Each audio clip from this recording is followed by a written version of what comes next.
Puji Tuhan. Selamat pagi Bapak Ibu Saudara yang di rumah. Kita akan kembali menyembah Dia, meninggikan Dia, karena Dia Bapa yang baik. Dia Bapa yang tidak pernah meninggalkan kita sedetik pun. Dia selalu ada bagi kita dan selalu menyertai kehidupan kita. Kita mau katakan, Bapa, Engkau sungguh baik.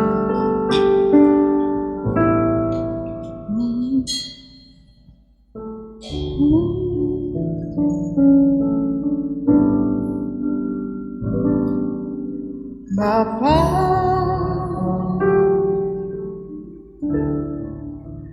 Engkau sungguh baik, kasih-Mu melimpah di hidupku.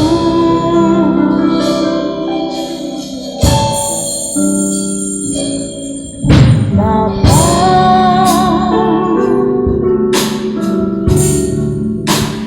ku berterima kasih, berkat-Mu hari ini yang Kau sediakan bagiku. Kembali kita mau katakan, Bapa, Engkau sungguh baik. Bapa,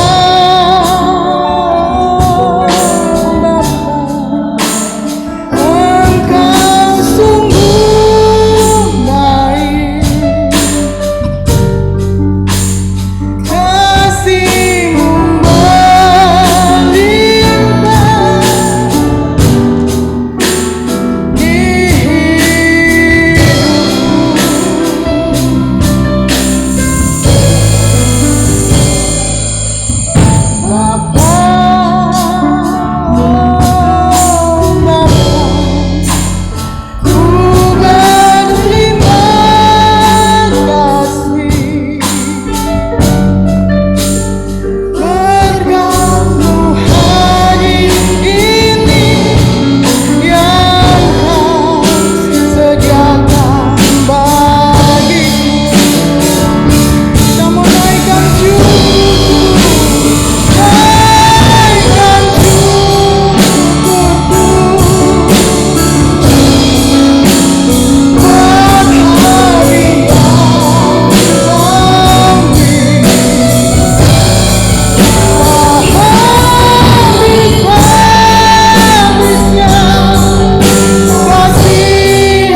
Haleluya. Kau baik Bapa, Kau baik Bapa. Haleluya. Kita naikkan syukur kita kepadanya. Naikkan syukurku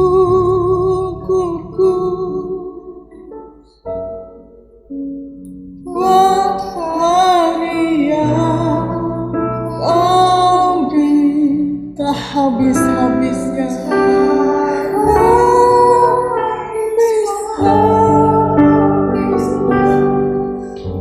Kasih dan rahmat-Mu selalu baru.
Bapa surga, besar setiamu dan selalu baru setiap pagi Tuhan. Setiap hari kasih-Mu selalu baru bagi kami Tuhan. Dan pagi hari ini kami boleh bangun di hari ini, hari yang baru. Kami percaya anugerah-Mu selalu melimpah bagi kami. Dan saatnya kami mau mempersembahkan seluruh korban syukur kami.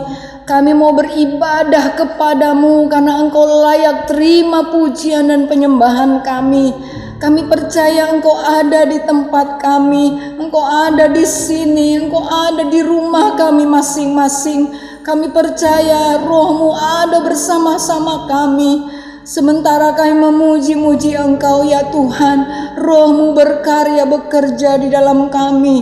Terima kasih Tuhan. Terima kasih Bapa, pimpinlah ibadah ini dari awal sampai akhirnya.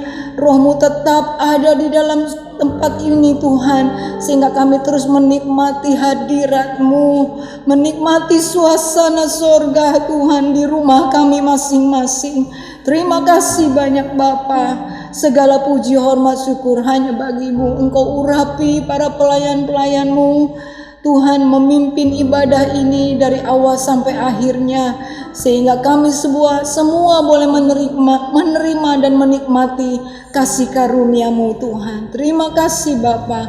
Kami membuka ibadah ini hanya di dalam nama Tuhan Yesus Kristus, Tuhan dan Juru Selamat kami yang hidup. Haleluya. Amin.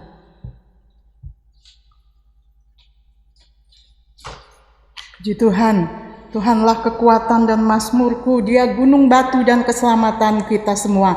Kita mau angkat pujian ini, Tuhanlah kekuatan dan mazmurku. Kalau kita sama-sama bangkit berdiri semua, kita naikkan pujian ini.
Kasih setia Tuhan tidak pernah pergi dalam kehidupan kita. Asal kita tetap berada di dalam kasih setianya. Dialah yang menyelidiki hati kita. Dialah yang melihat hidup kita. Apakah kita tetap masih percaya kepada Dia? Apakah kita tetap masih sungguh-sungguh mengasihi Dia? Melalui firman-Nya dan Roh Kudus-Nya yang menyelidiki kita. Kita mau katakan, selidiki aku, lihat hatiku. Apakah ku sungguh mengasihi-Mu Yesus? Selidiki aku, lihat hatiku.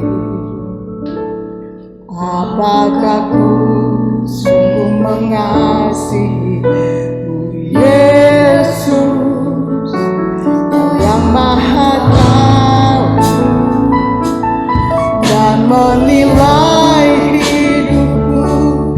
Tak ada yang tersembunyi bagiku. Selidiki aku, selidiki aku, lihat hatiku.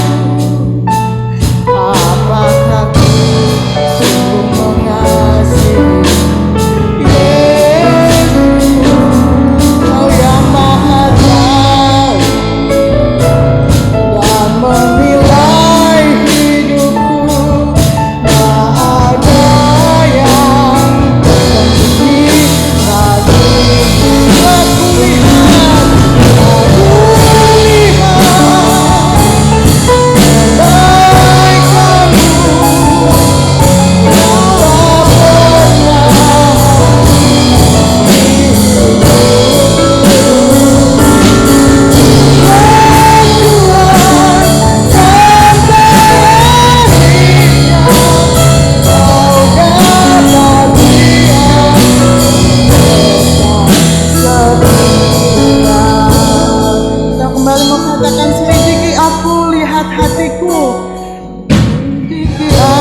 tak pernah habis di hidupku.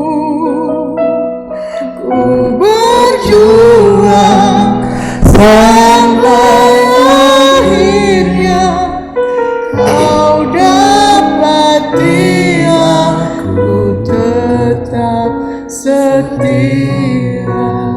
Kau dapati aku tetap setia.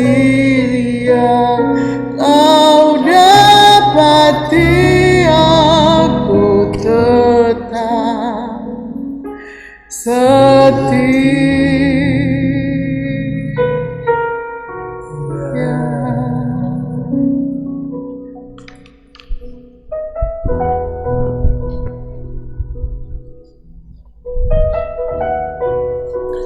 Bapa kami dalam surga yang kami panggil dan kami kenal di dalam nama Tuhan Yesus Kristus.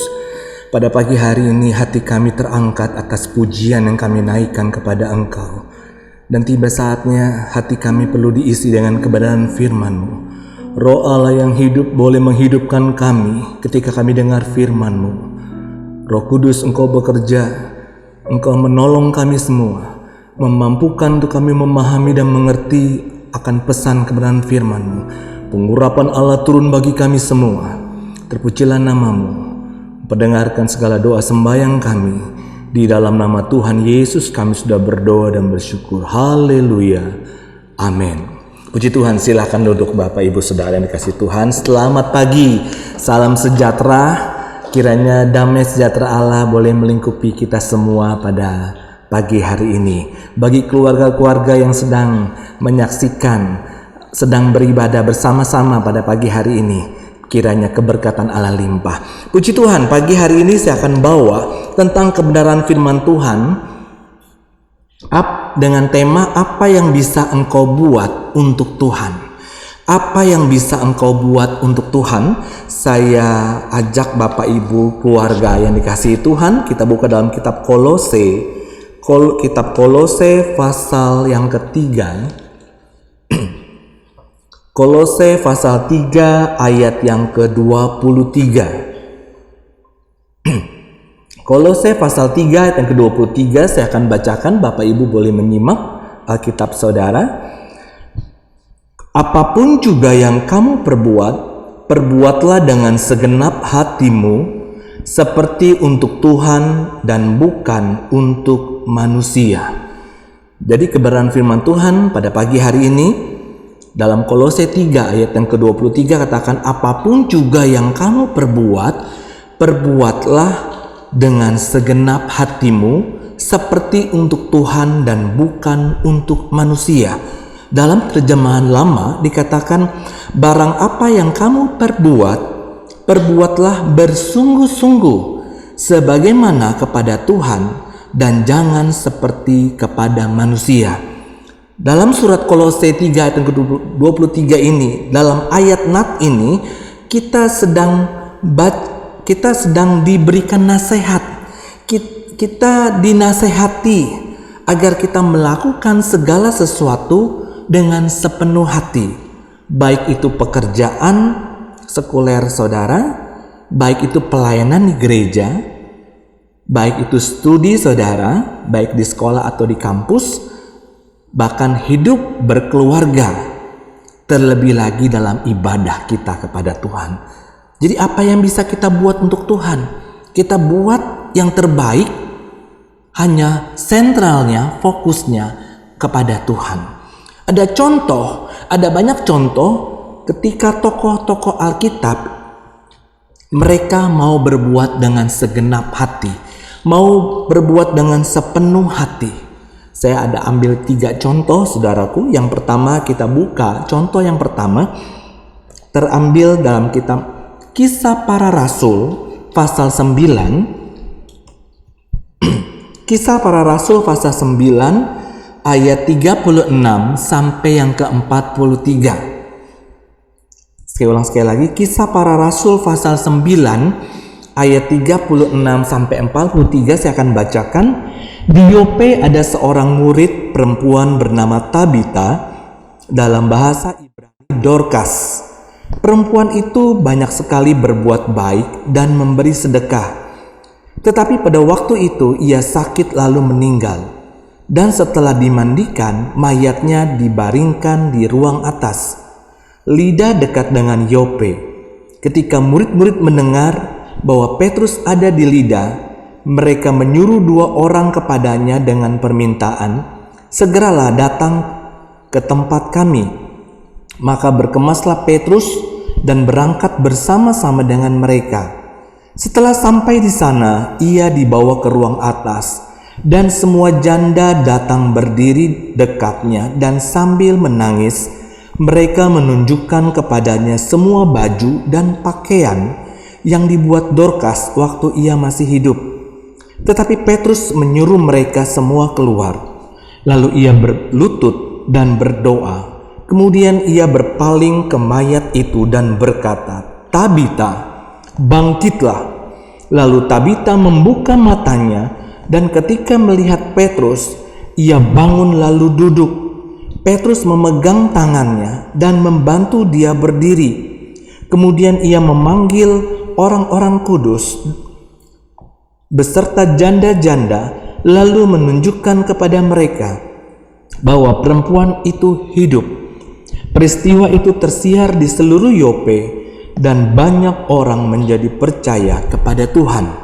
Kemudian daripada itu, Petrus tinggal beberapa hari di Yope, di rumah seorang yang bernama Simon, seorang penyamak kulit.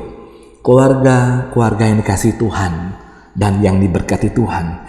Dari kisah ini, di mana Dorkas, nama Yunani, bahasa Aram disebut Tabita, adalah salah satu contoh tokoh perempuan dalam Alkitab. Ia banyak melakukan pelayanan kasih selama hidupnya. Ia membuat pakaian bagi orang-orang miskin untuk memberikan kepada para janda dengan berbuat baik dan memberi sedekah. Kalau saya boleh katakan, Dorkas ini atau Tabita ini diberikan karunia untuk memberi. Sebab kalau tidak dikaruniakan untuk memberi, berat orang untuk memberi, saudara. Yang diberikan bukan satu orang, tapi banyak orang yang diberikan pakaian yang dibuat oleh Dorkas. Dengan skillnya, dengan kemampuannya, dengan tenaganya, dengan waktu yang ada, dia bisa berikan. Dia boleh memberkati banyak orang. Tentunya pasti Dorkas atau Tabita ini diberkati Tuhan. Namun dari kisah ini, saudaraku, dengan perbuatan baik, namun sayangnya Tabita ini atau Dorkas ini, ia sakit lalu meninggal. Setelah prosesi, pas meninggal harus dimandikan dan dibaringkan di ruang atas. Lalu pada waktu itu ayat yang ke-39, berkemaslah Petrus dan berangkat bersama-sama dengan mereka. Setelah sampai di sana, apa yang terjadi, saudaraku? Banyak para janda menunjukkan pakaian yang telah dibuat oleh ibu Dorkas ini. Ini loh pakaiannya, ini loh baju yang sudah pernah dibuat. Namun ibu Dorkas sudah meninggal. Saudaraku, betapa sedihnya. Kalau kita boleh lihat, Dorkas sudah melakukan perbuatan yang baik. Ayat yang ke-40, tetapi Petrus menyuruh mereka semua keluar. Lalu apa yang dilakukan oleh Petrus? Ia berlutut dan berdoa. Kemudian ia berpaling ke mayat itu. Dan Petrus katakan, "Tabita, bangkitlah." Lalu Tabita membuka matanya, dan ketika melihat Petrus, ia bangun lalu duduk. Petrus memegang tangannya dan membantu dia berdiri. Kemudian ia memanggil orang-orang kudus beserta janda-janda, lalu menunjukkan kepada mereka bahwa perempuan itu hidup, bahwa Tabita tidak mati lagi, tapi dia sudah dibangkitkan dengan kuasa Tuhan melalui Petrus. Dan saudaraku, luar biasa, yang tadinya banyak tangisan, pasti mereka akan takjub melihat ada mujizat Allah yang besar. Perbuatan Allah dinyatakan. Saudaraku yang dikasihi Tuhan, perbuatan yang dilakukan oleh Tabita itu menyenangkan hati orang. Dan kita boleh lihat peristiwa ini tersiar kemana saja, dan banyak orang menjadi percaya kepada Tuhan. Luar biasa saudaraku, dari kisah ini kalau kita boleh melihat Tabita, dia sudah perbuat dengan segenap hati. Dia sudah lakukan waktunya, tenaganya, skillnya, kemampuannya yang terbaik untuk banyak orang. Dorcas dapat, atau Tabita dapat dikatakan menjadi berkat dan memberkati banyak orang. Dari ayat yang ke-40 mujizat terjadi. Dorcas atau Tabita bangkit dari tidur, bukan tidur kalau dipandang pemandangan Tuhan, bukan sekedar tidur tapi sudah mati. Dan saat didoakan, Tabita boleh bangkit dari antara orang mati. Saudaraku yang dikasihi Tuhan, perbuatan yang diberikan, yang disalurkan melalui Dorcas atau Tabita ini, itu menjadi sesuatu yang indah, menjadi sesuatu yang elok. Contoh yang pertama, saudara, kalau Tabita bisa memberikan segenap hati, kita belajar dari kehidupan Tabita ini.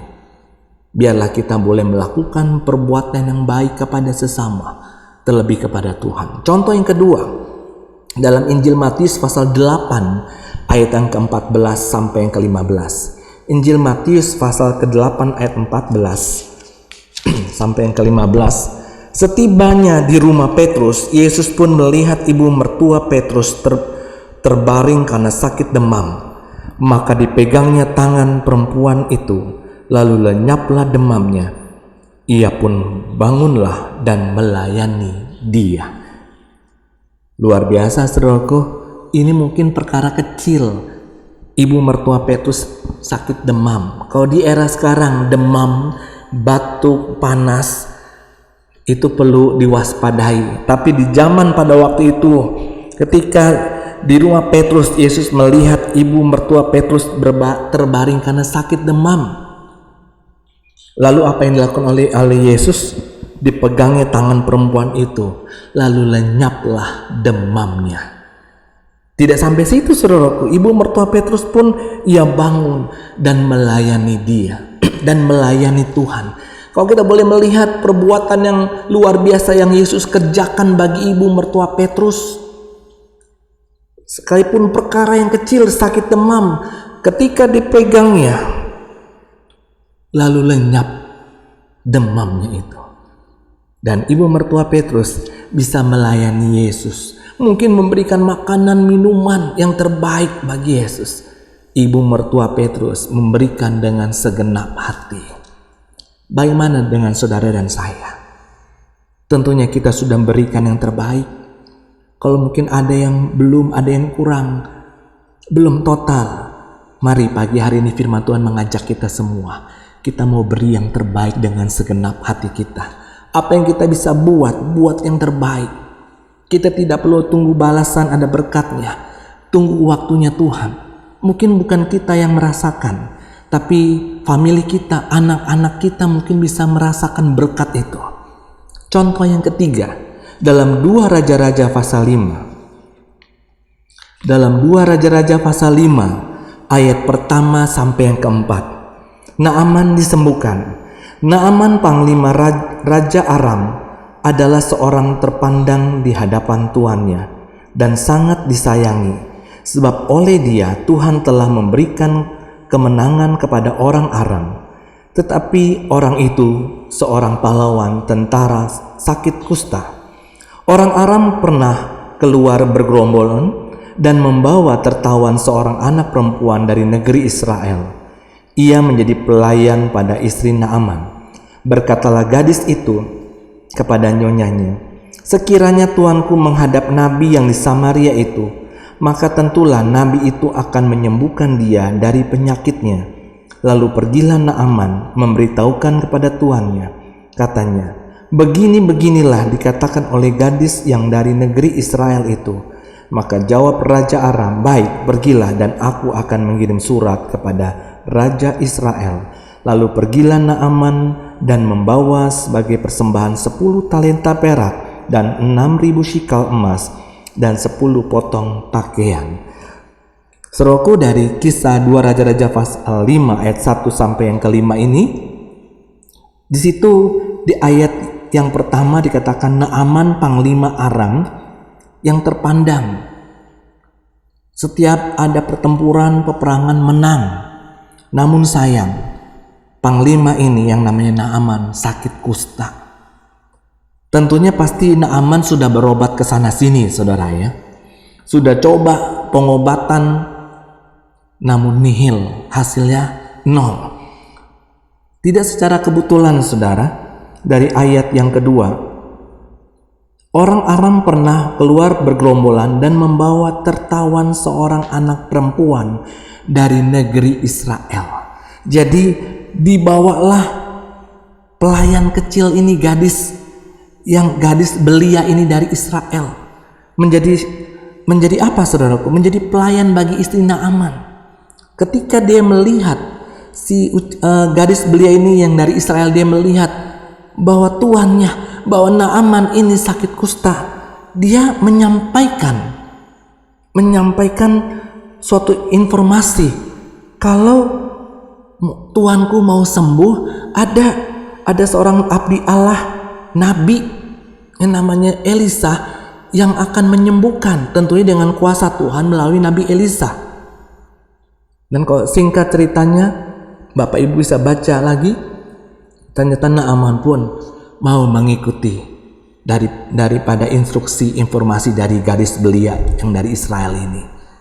Dari ucapan gadis belia ini yang ditawan dan menjadi pelayan di rumah Naaman, ucapan ini menjadi ucapan yang memberkati.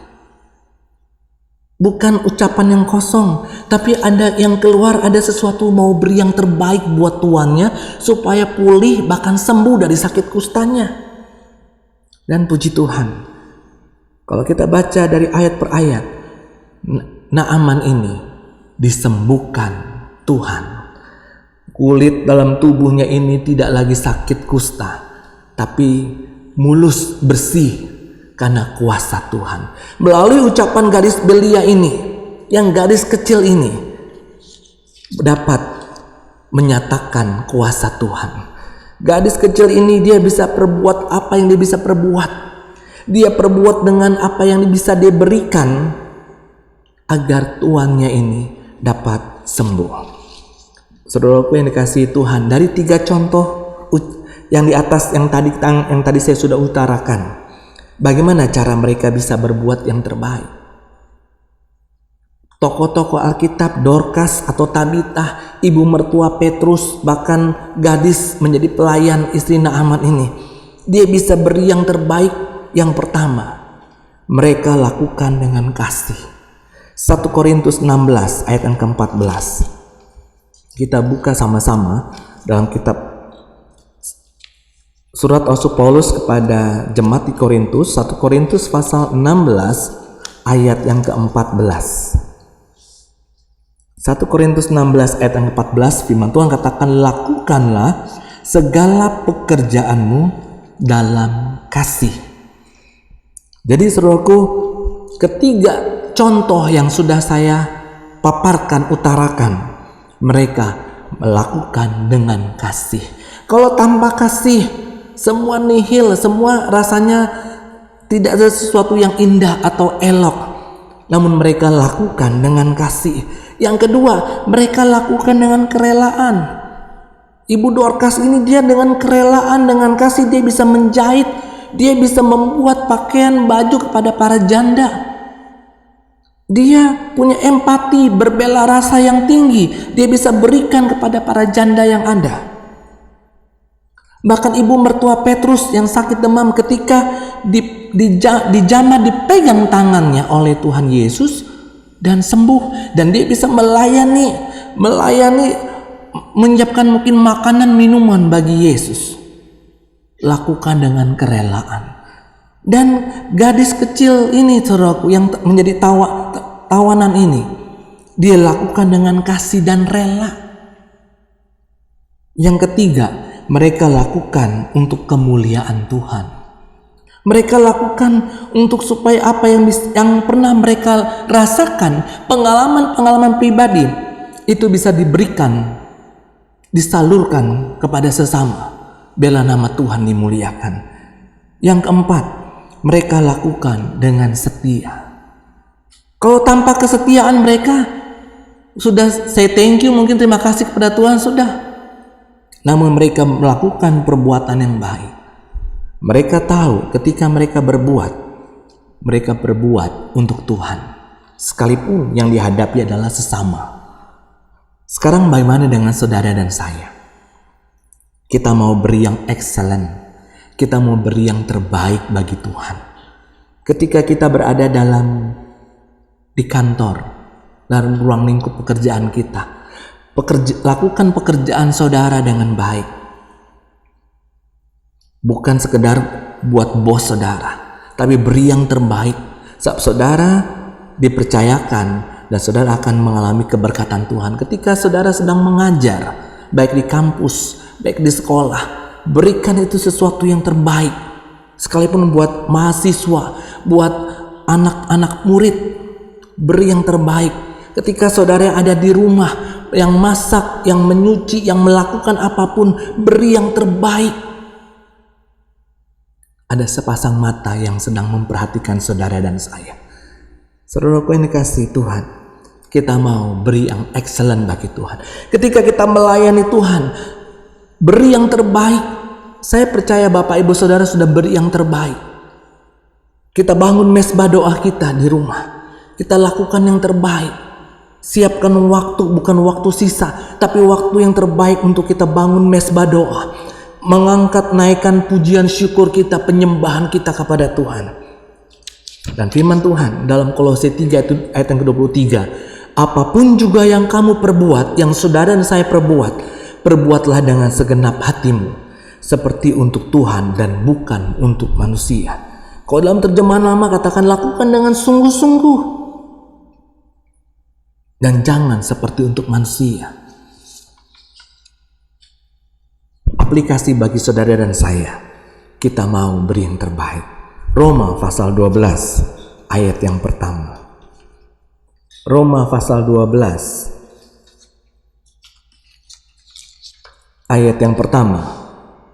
Persembahan yang benar. Karena itu saudara-saudara, demi kemurahan Allah, aku menasihatkan kamu supaya kamu mempersembahkan tubuhmu sebagai persembahan yang hidup, yang kudus, dan yang berkenan kepada Allah. Itu adalah ibadahmu yang sejati. Puji Tuhan, firman Tuhan menyatakan kalau kita mau beri yang terbaik bagi Tuhan. Firman Tuhan sudah nyata dalam Roma pasal 12 ayat yang pertama. Persembahkanlah tubuhmu sebagai persembahan yang hidup, bukan yang mati, bukan yang kotor, tapi persembahan yang hidup, yang kudus, dan yang berkenan kepada Allah. Dan itu dikatakan ibadahmu yang sejati. Jadi biarlah setiap pujian yang kita naikkan, doa, kita ikut dalam ibadah-ibadah yang ada. Ibadah raya kita, ibadah komsel kita, ibadah tengah minggu, apakah komisi-komisi yang ada. Ikuti. Persembahkan waktu saudara, tubuh saudara, sesuatu yang berkenan, dan itu menjadi perkenanan di hadapan Tuhan. Perhatian Allah ada. Kita bisa memahami akan rencana dan rancangan Tuhan. Tubuh, apa yang saudara bisa berikan bagi Tuhan? Tuhan, selagi masih ada nafas, tubuhku ini sehat, aku mau persembahkan yang terbaik. Ada korban yang diserahkan. Pada pagi hari ini, biarlah ibadahmu yang sejati itu yang keluar dalam hidup saudara dan saya, terpancar bagi suami, bagi istri, bagi anak-anak, bagi lingkungan tetangga, dan nama Tuhan dimuliakan. Puji Tuhan, firman Tuhan tidak saya perpanjang. Biarlah kiranya kita mau belajar, kita melakukan segala sesuatu, perbuatlah dengan segenap hatimu, seperti untuk Tuhan dan bukan untuk manusia. Ada pujian katakan, Bapa, ku persembahkan tubuhku sebagai persembahan yang hidup, dan itu menjadi ibadah yang sejati. Puji Tuhan, Saya undang Bapak Ibu Saudara untuk kita bangkit berdiri. Kita memperkatakan pujian ini. Haleluya Yesus. Biar segala pengagungan hanya bagi Tuhan. Haleluya Yesus. Oh, amin. Bapa, ku persembahkan tubuhku sebagai persembahan yang hidup, kudus, dan yang berkenan padamu, sebagai ibadah yang sejati. Ku sembahkan Tuhan, ku sembahkan Tuhan, ku serahkan hidupku kepadamu untuk kemuliaan nama-Mu. Ku sembahkan Tuhan, amin, haleluya. Ku sembahkan Tuhan, ku serahkan hidupku kepadamu untuk kemuliaan nama-Mu. Kalau ada di antara saudara yang sedang bimbang, sedang mengalami sakit penyakit, mari pandang pada Yesus. Dialah penyembuh, penolong saudara. Ku sembah Kau, ku sembah Kau Tuhan, amin. Ku sembah Kau. Saya serahkan pada gembala sidang untuk tutup dalam doa. Ku serahkan hidupku kepadamu, ku kemuliaan nama-Mu.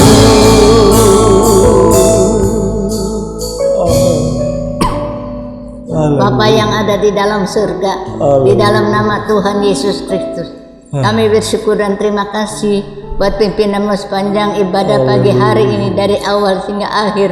Puji-pujian yang kami telah naikkan bersama, kiranya boleh menjadi satu dupa yang berbau harum di hadapan Engkau. Teristimewa kami telah mendengar firman-Mu. Mari Tuhan ukirkan dan tanamkan dalam segala hati kami, supaya kami tidak berdosa kepada Tuhan, melainkan kami boleh menerima berkat lipat firman-Mu. Tuhan, Engkau lihat keberadaan kami pada pagi hari. Kami tidak bisa berbuat apa-apa, tetapi kami menyerahkan ke dalam tangan Engkau. Engkaulah yang akan memperdulikan dalam segala-galanya, supaya kami dapat melakukan segala apa yang Engkau perintahkan dalam hidup kami masing-masing. Bapa, berikan kemampuan, kesanggupan untuk berbuat semuanya ini Tuhan. Mari Roh Kudus nantiasa berikan kekuatan kepada kami, supaya kami dapat mempersembahkan hidup ini, tubuh ini kepada Engkau, menjadi satu persembahan yang kudus dan suci dan sejati di hadapan Engkau. Tuhan, mari Engkau tumpangkan tangan-Mu yang belum paku ke atas hidup kami masing-masing. Tuhan, serta Engkau memberkati hidup kami. Tuhan, biar hidup kami boleh berguna dalam pelayanan pekerjaan-Mu yang Engkau telah memanggil dari jutaan manusia di kolong langit ini, menjadi anak-anak-Mu, menjadi hamba-hamba-Mu. Biar akhirnya Roh Kudus akan bekerja dan bentuklah kami menjadi satu alat yang berguna di dalam tangan Engkau. Terima kasih buat firman-Mu. Pakai hamba-Mu yang telah melayani kami dengan firman Allah lebih dari hari-hari yang lalu. Nama Tuhan dipuji dan dibesarkan selama-lamanya. Terima kasih Bapa buat firman-Mu. Berkati sidang jemaat yang telah mendengar firman Allah. Kira-kiranya firman Allah itu boleh bertumbuh, berakar, berbunga, berbuah-buah bagi hormat nama-Mu. Biar hidup kami senantiasa boleh tertanam di dalam rumah-Mu. Tuhan, supaya kami boleh merasakan ada kesuburan, ada kekuatan.